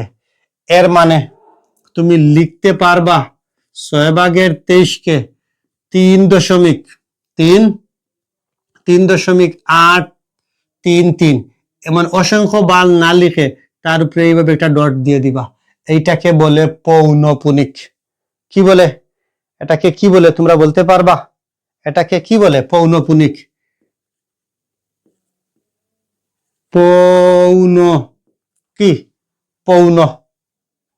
পৌনঃপুনিক। পৌনঃপুনিক এইটাকে বলে। এই ডটের মতো এই ডটের মতো সংখ্যাকে কি বলে? পৌনঃপুনিক। কোন সংখ্যার উপরে থাকলে এই পৌনঃপুনিক দ্বারা কি বোঝায়? যে সংখ্যাটা আর কখনো শেষ হবে না। আমি যতবারই ভাগ করি না কেন, আমার ভাগফলের ঘরে কত আসবে? 3 আসবে। এটা হচ্ছে সাধারণ ভগ্নাংশ থেকে আবৃত দশমিক ভগ্নাংশে প্রকাশ। কিসে প্রকাশ? আবৃত দশমিকে প্রকাশ। এখন যদি আমি আবার চাই ওই আবৃত দশমিক ভগ্নাংশকে 3.83 তার উপরে দিয়ে দাও পৌনঃপুনিক। এখন ওইটাকে তুমি চাচ্ছ আবার সাধারণ ভগ্নাংশে রূপান্তর করার জন্য, এটা থেকে এইটাতে আবার আসার জন্য এইভাবে লিখবা। ঠিক আছে, 383 লিখবা, বিয়োগ দিবা। পৌনঃপুনিক ছাড়া যতগুলা সংখ্যা আছে ওইগুলা সংখ্যাগুলা বিয়োগ দিবা। কি করবা? বিয়োগ দিবা। আর দশমিকের পরে পৌনঃপুনিক যতটি সংখ্যার পৌনঃপুনিক থাকবে ততটা 9 আসবে। আর দশমিকের পরে যতটি সংখ্যার পৌনঃপুনিক থাকবে না ততটার পরিবর্তে 0 আসবে। ওকে, 13 থেকে 8 চলে গেলে 5, 7 থেকে 3 চলে গেলে 4, তারপরে হলো 3, 9 0। ওকে, এখন কত দিয়ে হবে দেখি? 3 3 9 0, 3 1 3, 3 1 3, 3 5 15। ওকে, এখন যদি আমি করি কত হবে? 3 দিয়ে যদি করি কত হবে? 3 দিয়ে যদি করি 3 1 3, কত? 3 দিয়ে করলে যাবে? 3 3 3 9, না 3 দিয়ে যাবে না, 3 দিয়ে যাবে না। তে কত দিয়ে করতে পারি? 6 দিয়ে করি, যে 5 6 30, 5 6 30। এটাকে করে যদি 6 দিয়ে করতে পারবো? 6 6 6, 5 6 30, 5 দিয়ে ভাগ করছি, 5 দুগুণা 10, 11 থেকে 10 চলে গেলে 1 রইছে 1, কত 3×5 = 15, 3×5 = 15। আবার কি এটা বের হয়েছে দেখো। আমি প্রথমে সাধারণ ভগ্নাংশ থেকে আবৃত দশমিক ভগ্নাংশ, আর আবৃত দশমিক ভগ্নাংশ থেকে সাধারণ ভগ্নাংশে রূপান্তর, এই ধরনের অঙ্ক পরীক্ষায় আসে, বুঝছো? এটা ক্লিয়ার রাখবা, এটা কি রাখবা, এটা খুব ক্লিয়ার রাখবা। তারপরে আসো আবৃত দশমিক ভগ্নাংশ সাধারণ ভগ্নাংশে দেখিয়ে দিয়েছি, আর লাগবে না। বা আমি আর একটা লিখি, মনে করো একটা সংখ্যা আছে 5.23, তারপরে আছে কত 457, মাঝেরটার মধ্যে পৌনঃপুনিক নাই না? অবশ্যই আছে। দুইটা সংখ্যার পৌনঃপুনিক এলা প্রথম এবং শেষে যদি পৌনঃপুনিক থাকে, মাঝের সংখ্যার মধ্যে অবশ্যই পৌনঃপুনিক আছে। এখন মনে করো এই সংখ্যাকে, এই আবৃত দশমিক ভগ্নাংশকে তুমি সাধারণ ভগ্নাংশে রূপান্তর করবা, ভগ্নাংশ চিহ্ন দিবা, যতগুলা সংখ্যা আছে সবগুলা সংখ্যা তুমি লিখবা, বিয়োগ দিবা, যতগুলা সংখ্যার পৌনঃপুনিক নাই দশমিকের ডানে বামে সেইগুলা তুমি কি করবা, বিয়োগ দিবা। তারপরে আসো দশমিকের পরে 3 ঘর আছে পৌনঃপুনিক এলা, 3টা 9 দিবা, যতটা পৌনঃপুনিক এলা সংখ্যা থাকে ততটা 9 দিবা। দশমিকের পরে পৌনঃপুনিক ছাড়া সংখ্যা কয়টা? 2টা। তারপরে ক্যালকুলেশনও আসো, তারপরে ক্যালকুলেশনও আসার পরে তুমি যদি এটাকে একটা পর্যায়ে দেখা যাবে যে এইটার লব আর হরের মধ্য থেকে আর ছোট হচ্ছে না, কি হচ্ছে না, মানে অপকৃত ভগ্নাংশ থেকে যাচ্ছে, তখন এই অপকৃত ভগ্নাংশকে কোন সংখ্যা দ্বারা মিশ্র ভগ্নাংশে প্রকাশ করতে হবে। এই অপকৃত ভগ্নাংশকে যোগ বিয়োগ করার পরে, ভাগ করার পরে, যোগ বিয়োগ করার পরে, বিয়োগ করার পরে, এরপরে ক্যালকুলেশন, লব এবং হরে কাটাকাটির পরে তুমি যখন আর কাটতে পারবা না তখন ভাগ করবা, ভাগ করলে দেখা যাবে যে এটা মিশ্র ভগ্নাংশে প্রকাশ হয়ে গেছে। আর যদি দেখা যায় ভাগ করার পরে, মনে করো একটি সংখ্যা বারবার আসছে, তখন তুমি লিখবা 5.84 পৌনঃপুনিক, এটা আবার রূপান্তর করতে হবে। আর যদি তোমাকে শুধু বলে, আমি এই জায়গায় থাকি, যদি তোমাকে বলে সাধারণ ভগ্নাংশে প্রকাশ, তুমি এই জায়গায় থাকবা, এই জায়গায় যাবা না। ঠিক আছে, বুঝা গেল? ক্লিয়ার? বলো। যদি তোমাকে সাধারণ ভগ্নাংশ বলে, তুমি এই জায়গায় থাকবে, এই জায়গায় যাবা না, এই জায়গায় অন্য অঙ্কের ক্ষেত্রে আমি এড করে দিয়েছি ভুলবশত।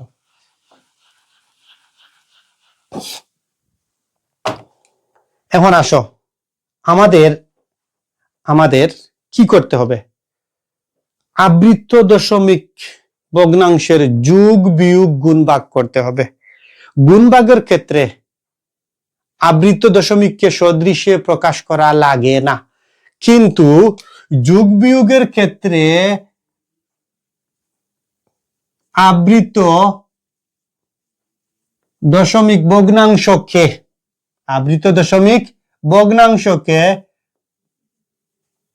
সদৃশ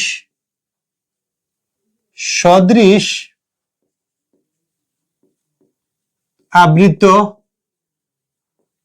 দশমিককে প্রকাশ করা লাগে। বুঝতে পারছো? আবৃত দশমিক ভগ্নাংশকে, বা আবৃত ছাড়াও কিছু আবৃত থাকবে, কিছু অনাবৃত থাকবে, এই সবগুলা সংখ্যাকে তুমি সদৃশ আবৃত দশমিকে প্রকাশ করা লাগবে। তারপরে যোগ বিয়োগ, এখন কথা হলো, মনে করো তোমাদের বইয়ে দিয়েছে, তোমাদের বইয়ের উদাহরণ কত? তোমাদের বইয়ের উদাহরণ 8, একটা সংখ্যা দিয়েছে 5.6 পৌনঃপুনিক, আর একটা সংখ্যা কত 7.345,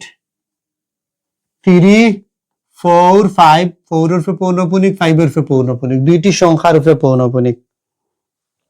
আর একটা সংখ্যা দিয়েছে 10.87, তারপরে হচ্ছে 423, এই তিনটা সংখ্যার উপরে পৌনঃপুনিক। এখন এই তিনটি আবৃত দশমিক ভগ্নাংশকে সদৃশ আবৃত দশমিক ভগ্নাংশে প্রকাশ করতে হবে। এরপরে তুমি যোগ করবা না বিয়োগ করবা এটা তোমার বিষয়, কিন্তু যোগ বিয়োগ করার ক্ষেত্রে তোমাকে সদৃশ আবৃত দশমিকে প্রকাশ করা লাগবে। কিভাবে? যে এই জায়গায় দশমিকের পরে অনাবৃত কয়টা আছে? 2টা, এই জায়গায় দুইটা থাকতে হবে, এই জায়গায় দুইটা থাকতে হবে। ক্লিয়ার? এবং এই জায়গায় দেখা গেছে আবৃত কয়টা? তিনটা, মানে এই জায়গায় তিনটা হতে হবে, এই জায়গায় তিনটা হতে হবে। ঠিক আছে? এই জায়গায় তুমি বলো, এই জায়গায় আবৃত কোনা বৃত্তের সংখ্যা, এইখানে একটা এবং এইখানে কয়টা? দুইটা। 1 ও 2 এর লসাগু কত হবে? 2। আবার এই জায়গায় আবৃত্তের সংখ্যা, এই জায়গায় একটা, এই জায়গায় দুইটা, এই জায়গায় তিনটা, এর লসাগু কত হবে বলো? 6 হবে। ক্লিয়ার হয়েছে? বুঝছো? এখন তুমি দেখো 5 পয়েন্ট লিখবা, অনাবৃত্তের সংখ্যা কয়টা? 6 লিখবা। এরপরে আবৃত্তের সংখ্যা কয়টা? 6। 1 2 3 4 5 6। এই প্রথমটার উপরে পৌনঃপুনিক দিবা, দ্বিতীয়টার উপরে পৌনঃপুনিক দিবা। তারপরে আসো ওই জায়গায় আমি একটু এইভাবে লিখি, 5.6টা সুন্দর হয়। 7.345 পৌনঃপুনিক, ঠিক আছে? 45 পৌনঃপুনিক। 7 পয়েন্ট লিখো, 34 লিখো পৌনঃপুনিক ছাড়া। ওকে, তারপরে কি আছে? 5, ঠিক আছে? এই জায়গায় 5 হবে। তারপরে কি আছে? 4 আছে। কি আছে? 4 আছে। এই প্রত্যেকটা সংখ্যা যা সম্ভবত, এই প্রত্যেকটা সংখ্যা যা সম্ভবত 5454, হ্যাঁ 545454 লাস্টেরটার উপরে পৌনঃপুনিক হবে। 6টা হয়ে গেছে। তারপরের সংখ্যা 10.78 পৌনঃপুনিক, এর মানে 10 হবে। দশমিকের পরে সদৃশ্য প্রকাশ করতে হবে, দশমিকের আগে নয়। এই জায়গায় কত লিখলা? 7 8 লিখলা। তারপরে কত লিখবা? হ্যাঁ, পৌনঃপুনিক ছাড়া তো 7 8 আছেই। এরপরে কত লিখবা? 4 4, এই 2টা 3 জায়গায় ভুল করেছি।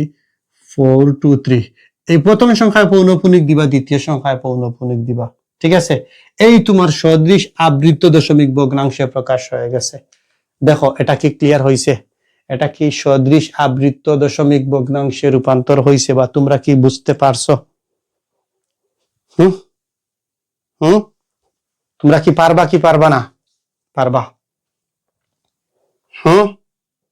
পারবা, ইনশাআল্লাহ পারবা। বুঝছো? লসাগু নিয়ে সদৃশ আবৃত দশমিক ভগ্নাংশে রূপান্তর করার পরে যখন তুমি যোগ করবা, এইভাবে টান দিবা। দেওয়ার পরে দেখো এই জায়গায় সংখ্যা কি আছে? 8 9। এই জায়গায় সংখ্যা কি আছে? 8 7। এই জায়গায় সংখ্যা কি আছে? 7 9। এই পাশাপাশি সংখ্যাগুলো তুমি এই জায়গায় বসাবা।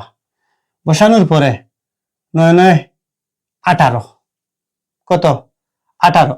18-র সাথে যদি আমি 7 যোগ করি 25, 25-এর 5 2 থাকলো। এইবারে তিয়াটা 24 ধরো, তিয়াটা 24 আর 1 25, মানে 8 8 16, 16 আর সাথে কত?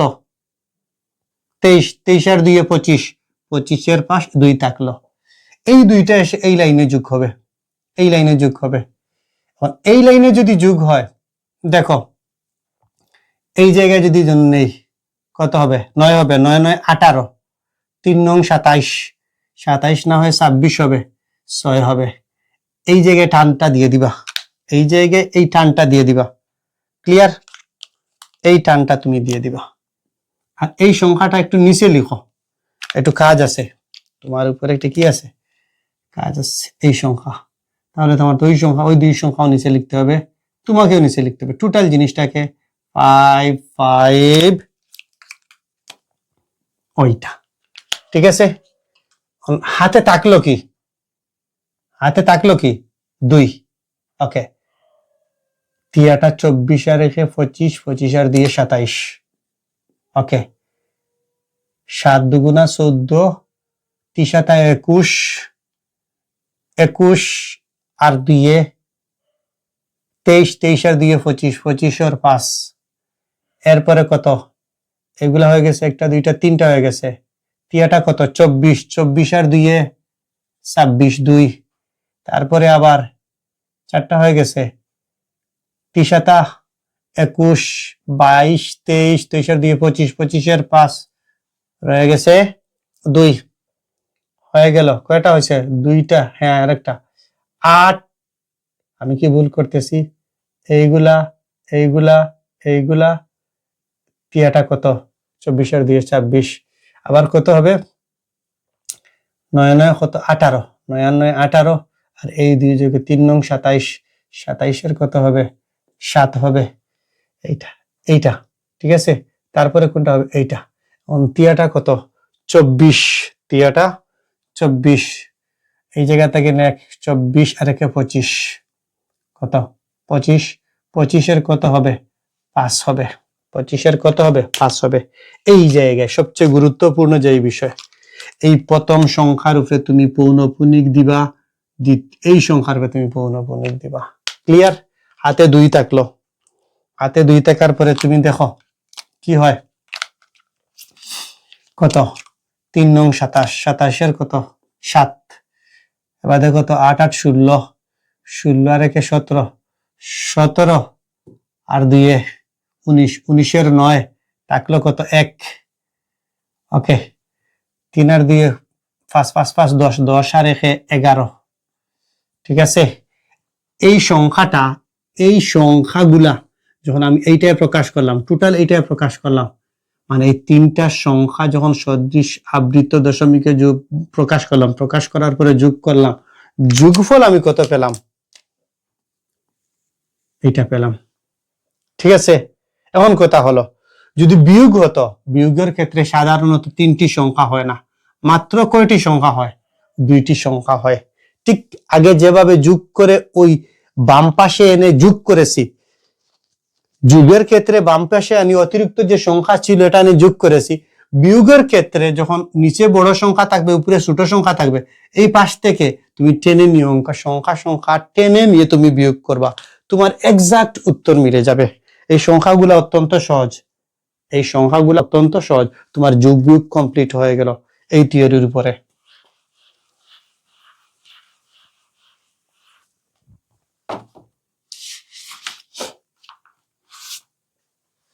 এখন আসো,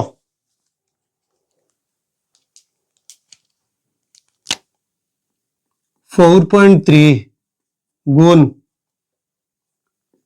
5.7, 3 রূপে পৌনঃপুনিক, 7 এর রূপে পৌনঃপুনিক। ক্লিয়ার? বুঝছো? মানে এই আবৃত দশমিক ভগ্নাংশ দ্বারা এই আবৃত দশমিক ভগ্নাংশকে গুণ করতে হবে। ডিরেক্ট লিখো। প্রথমে কত লিখবা? ভগ্নাংশ 4 3 লিখবা, 4 বিয়োগ দিবা, দশমিকের পরে 1 ঘর আছে, এটা 9। ওকে। যে সংখ্যা আছে 5 7, পৌনঃপুনিক ছাড়া কত আছে? 5। দশমিকের পরে কয় ঘর আছে?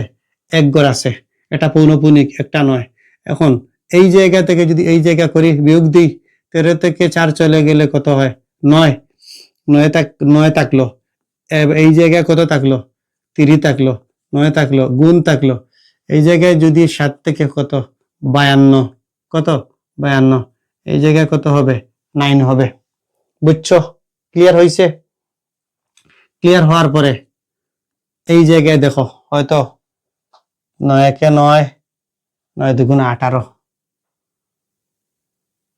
এই জায়গায় হয়তো এমনও হতে পারে 3 13, 3 3 তিরিঙ্গা 9 আর 3 13 39, 13 গুণ 52, 3 গুণ 9 কত হবে? 27 হবে। কত হবে? 27 হবে। আর এইটাকে যদি এটা গুণ করি 776 হবে। কত হবে? 776 হবে। এখন আমার কথা হলো, আমি ওই 27 দ্বারা 676 কে ভাগ করব। ভাগ করার পরে যদি দেখি কোনো সংখ্যা পুনরাবৃত্তি না ঘটে, তখন তাকে অপ্রকৃত ভগ্নাংশে, কি অপ্রকৃত ভগ্নাংশ, অপ্রকৃত ভগ্নাংশ বলতে কি মিশ্র ভগ্নাংশ প্রকাশ করব।